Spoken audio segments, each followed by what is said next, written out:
Hello everyone, this is Sonali है। So friends, आज हमारी इंग्लिश ग्रामर की फ़र्स्ट क्लास है जिसमें मैं आपको बिल्कुल बेसिक से एडवांस इंग्लिश सिखाऊंगी और बिल्कुल जीरो लेवल से हम स्टार्ट करेंगे। जिसको भी इंग्लिश से डर लगता है वो मेरी क्लासेस डेली देखना एंड आई प्रॉमिस आपको इंग्लिश बहुत अच्छी लगने लगेगी, आपको इंग्लिश समझ में आने लगेगी। ठीक है फ्रेंड्स, तो आज हम सबसे पहले सेंटेंस से स्टार्ट करते हैं कि सेंटेंस क्या होता है। सेंटेंस को हिंदी में वाक्य कहते हैं। सबसे पहले इसकी डेफिनेशन देखिए। A sentence is a set of words that are put together to mean something. कि सेंटेंस वाक्य एक ऐसे वर्ड्स का ग्रुप है जिसको हम साथ में रखते हैं तो उसका कोई मीनिंग निकलता है। जैसे देखिए example, the dog is happy. कि जो डॉग है वो क्या है, खुश है। तो देखिए यहाँ पे इस वाक्य का अर्थ निकल रहा है, मीनिंग है इसका, तो मतलब हम इसे सेंटेंस में इंक्लूड करेंगे। नेक्स्ट देखिए, the dog, the happy dog. Happy dog, इसमें कुछ पता ही नहीं चल रहा है, हैप्पी डॉग से हम समझ ही नहीं पा रहे हैं, तो ये हमारा कोई भी सेंटेंस नहीं है। और सेंटेंस के लिए हमें किस चीज़ की ज़रूरत होती है कि हम क्या क्या चीज़ देखें जिससे हमें पता चले कि ये हमारा सेंटेंस है या नहीं है। तो उसके लिए कुछ चीज़ें बताने जा रही हूँ। जैसे देखिए, कभी भी सेंटेंस बनाते हैं ना तो उसमें सबसे पहले सब्जेक्ट होना ज़रूरी है, ठीक है। उसके बाद कोई भी वर्ब होनी ज़रूरी है। हेल्पिंग वर्ब हो, हेल्पिंग वर्ब बोलते हैं जैसे is, am, are, was verb, इनमें से हैज़ है, कुछ भी हो तो मतलब वो होना ज़रूरी है, ठीक है। और मेन वर्ब भी होती है, ऑब्जेक्ट भी होता है। अगर मेन वर्ब ऑब्जेक्ट नहीं है तब भी वो सेंटेंस बन सकता है, बट सब्जेक्ट और हेल्पिंग वर्ब होना बहुत ज़रूरी है, ठीक है। नेक्स्ट देखिए, अभी देखिए जैसे कि मैंने आपको एक बहुत ही अच्छे डायग्राम के थ्रू इसको समझाया है कि जो हमारा प्रॉपर सेंटेंस होता है उसमें क्या होता है, एक सब्जेक्ट होता है, एक हेल्पिंग वर्ब होती है, एक मेन वर्ब होती है, एक ऑब्जेक्ट होता है, और इन सब को मिला के हमारा सेंटेंस बनता है। जैसे एग्जांपल देखिए, Sonia is cooking food. Sonia हमारा यहाँ पे क्या है, सब्जेक्ट है। इज़ क्या है, हमारा हेल्पिंग वर्ब है। कुकिंग हमारा क्या है, मेन वर्ब है। फूड हमारा क्या है, ऑब्जेक्ट। तो ये कंप्लीट क्या बनता है, एक सेंटेंस बनता है। गाइस, जिनको भी हेल्पिंग वर्ब का भी नहीं पता है उनको भी मैं बेसिक से समझाऊंगी, सब कुछ करवाऊंगी, बस आप मेरी क्लास को रेगुलर देखते रहिए, ठीक है। और आप चाहो तो हेल्पिंग वर्ब में लिख सकते हो अभी अपनी नोटबुक में। हेल्पिंग वर्ब क्या होती है, is, am, are, was were, has, have, had, ये सारी हमारी क्या होती है, हेल्पिंग वर्ब। इसके अलावा हमारे कुछ मोडाल्स भी होते हैं लेकिन उनको हम आगे बताएंगे, ठीक है। अब हम टेंस को स्टार्ट करते हैं। सबसे पहले देखिए, हमें कोई भी कंपटीशन एग्ज़ाम देना है या कोई भी स्कूल में स्टूडेंट्स पढ़ते हैं उन सभी के लिए जो हमारा बेसिक है, सबसे पहले हमें टेंस करना पड़ता है, ठीक है। तो टेंस क्या होता है, टेंस जो है वो तीन टाइप के होते हैं, प्रेजेंट, पास्ट, फ्यूचर, ठीक है। प्रेजेंट जो मतलब अभी वर्तमान है, जो चल रहा है। पास्ट मतलब जो बीत चुका है। फ्यूचर मतलब जो आने वाला है। तो सबसे पहले हम करेंगे प्रेजेंट टेंस। प्रेजेंट टेंस के देखिए चार टाइप होते हैं, ठीक है। सबसे पहले हमारा क्या होता है, सिंपल प्रेजेंट। दूसरा क्या होता है, प्रेजेंट कॉन्टिन्यूस। थर्ड क्या होता है, present perfect tense. And fourth is present perfect progressive, या हम उसको बोल सकते हैं कॉन्टिन्यूस।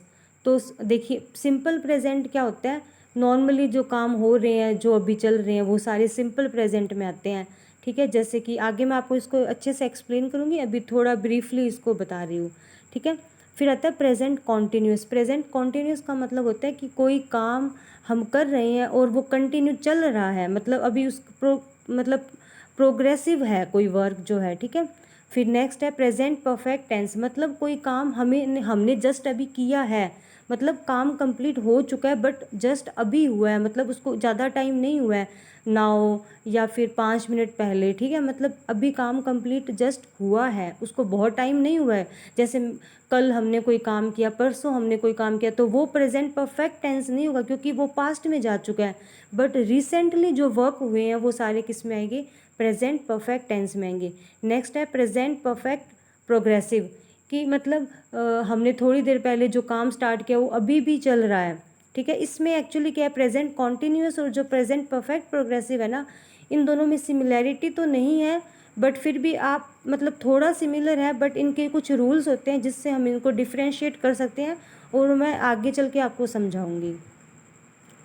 ठीक है। तो अब देखिए हमारा, अब सबसे पहले जो हम स्टार्ट करेंगे वो है हमारा प्रेजेंट इनडेफिनिट या सिंपल टेंस। मतलब जो सिंपल प्रेजेंट है उसको हम दूसरा नाम भी क्या बोलते हैं, प्रेजेंट इनडेफिनिट। उसके दो नाम होते हैं। तो गाइज देखिए, जो सिंपल प्रेजेंट है उसके दो नाम होते हैं। सिंपल प्रेजेंट भी बोल सकते हैं उसे, और उसे प्रेजेंट इनडेफिनिट भी बोल सकते हैं। अब इसमें सबसे पहले हम इसकी पहचान या जो इसकी आइडेंटिफाई है वो कैसे करेंगे ये बता रही हूँ मैं आपको। देखिए, the present indefinite tense also known as simple present tense. मतलब ये मैंने यहाँ पे डेफिनेशन लिखी है कि जो प्रेजेंट इनडेफिनिट टेंस है उसको हम सिंपल प्रेजेंट टेंस भी कहते हैं। और इसमें क्या क्या हम इसको कैसे पहचानेंगे, तो उसमें कुछ जैसे कि हैबिचुअल वर्क होते हैं, जैसे मैं खाना खाता हूँ, मैं स्कूल जाता हूँ, मैं मंदिर जाता हूँ। मतलब जो काम हम डेली करते हैं, जो हमारी हैबिट है, वो सारी किस में आएगी, प्रेजेंट सिंपल में, या फिर हम उसे क्या बोल सकते हैं, प्रेजेंट इनडेफिनिट में आएगी। या फिर ट्रू एक्शन। ट्रू एक्शन का मतलब होता है कि जो यूनिवर्सल ट्रुथ है, जैसे कि सूर्य उगता है और सूर्य अस्त होता है, और कोई चीज़ मतलब कहीं पे जैसे बनी हुई है, तो जो मतलब हमारी ट्रू है, जो मतलब जिस चीज़ को हम कभी बदल नहीं सकते, जो यूनिवर्सल ट्रुथ है, वो सारी चीज़ें किस में आएगी, प्रेजेंट इनडेफिनिट टेंस में आएगी। अब देखिए कि मतलब हमें कैसे पहचान करने, एक तो मैंने आपको ये तरीका बता दिया। दूसरा है कि हमारा जो भी सेंटेंस होगा ना, जो भी हमारा वाक्य बना होगा, उसके अंदर हमारे कुछ ऐसे वर्ड्स आएंगे जिसको देख के हम बता सकते हैं कि ये हमारा कौन से टेंस का है, सिंपल प्रेजेंट का है या कौन से टेंस का है। जैसे देखिए, always, regularly, every day, daily, normally, generally, usually, occasionally, sometimes, often, rarely, frequently, nowadays, naturally, seldom, constantly। Guys देखिए, ऐसे ये जो मैंने वर्ड्स लिखे हैं सारे, इनमें से कोई भी अगर आपके सेंटेंस में एक आ जाता है तो वो हमारा सिंपल प्रेजेंट में इंक्लूड होगा। आपको ये जो वर्ड्स मैंने लिख के दिए हैं वो याद करने पड़ेंगे, तभी आपको, आप किसी भी सेंटेंस को पहचान पाओगे कि ये सिंपल प्रेजेंट का है या किसी अदर टेंस का है। अब देखिए, जब हमें कोई सेंटेंस को फ्रेम करना होता है सिंपल प्रेजेंट में, तो हम उसको कैसे फ्रेम करते हैं। देखिए, इसका एक सिंटैक्स होता है, मतलब इसको एक लिखने का एक स्ट्रक्चर होता है, एक मेथड होता है। वैसे देखिए गाइस, सेंटेंस जो होते हैं वो तीन टाइप के होते हैं। एक पॉजिटिव होता है, एक नेगेटिव होता है, एक इंटेरोगेटिव। ये नेगेटिव और इंटेरोगेटिव मैं आपको नेक्स्ट क्लास में एक्सप्लेन करूँगी। अभी हम पॉजिटिव सेंटेंस के बारे में बात करते हैं। इसमें क्या होता है, सबसे पहले सब्जेक्ट, कोई भी आप सेंटेंस बनाना चाहते हो उसका फर्स्ट रूल यही है कि सबसे पहले हमें क्या लिखना होता है, सब्जेक्ट लिखना होता है।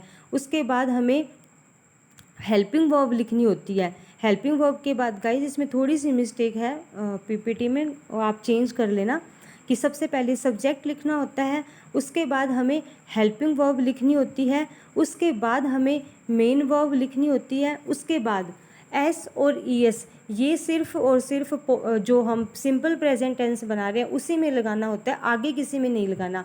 एस या ई एस प्लस ऑब्जेक्ट। देखिए, ये इसका सिंटेक्स है और इसको हमें याद करना पड़ेगा।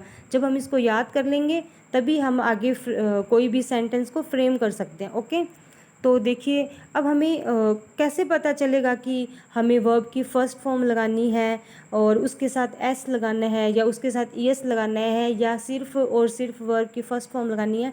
तो इसके लिए हमारे पास कुछ रूल्स होते हैं।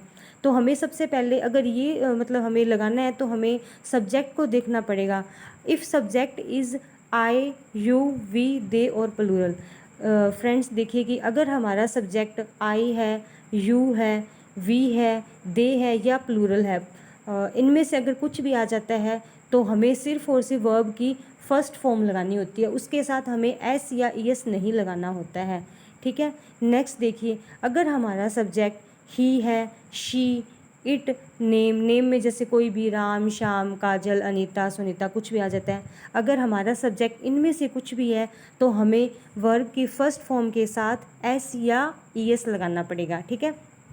तो मैं इसको रिपीट करती हूँ कि अगर हमारा सब्जेक्ट आई, यू, वी, दे या प्लूरल में से कुछ है, इनमें से कुछ भी है, तो हमें सिर्फ और सिर्फ वर्ब की फ़र्स्ट फॉर्म लगानी होती है, एस या ई एस नहीं लगाना होता।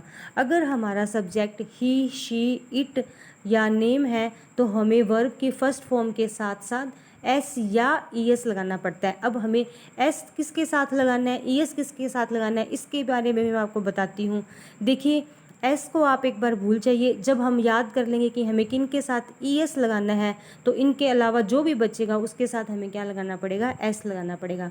तो हमें सिर्फ ई एस वालों को याद करना है कि किन हमारे वर्ब में ऐसा क्या आना चाहिए कि हमें ई एस लगाना है। तो देखिए when the verb ends in C H double S S H X और डबल जेड, तो हम क्या ऐड कर देंगे उसके साथ ई एस, कि अगर हमारी वर्ब में हमें वर्ब के लास्ट में हमें क्या मिल जाए, सी एच मिल जाए या डबल एस मिल जाए या एस एच मिल जाए या एक्स मिल जाए या डबल जेड मिल जाए, तो हम उसके साथ क्या लगा देंगे, ई एस लगा देंगे।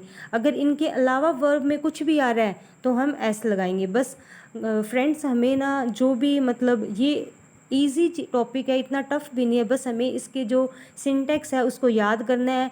आप इसको याद करने के लिए जो भी अगर कोई न्यू स्टूडेंट्स है जिनको बिल्कुल भी इंग्लिश नहीं आती है तो आप इसको बार बार लिख के मतलब याद कीजिएगा। और ओके ठीक है फ्रेंड्स, जो बाकी हम नेक्स्ट क्लास में पढ़ेंगे। आई होप आपको क्लास अच्छी लगे। अगर आपको क्लास अच्छी लगी हो तो प्लीज़ फ्रेंड्स इसको शेयर और लाइक कीजिएगा। Thank you, good night.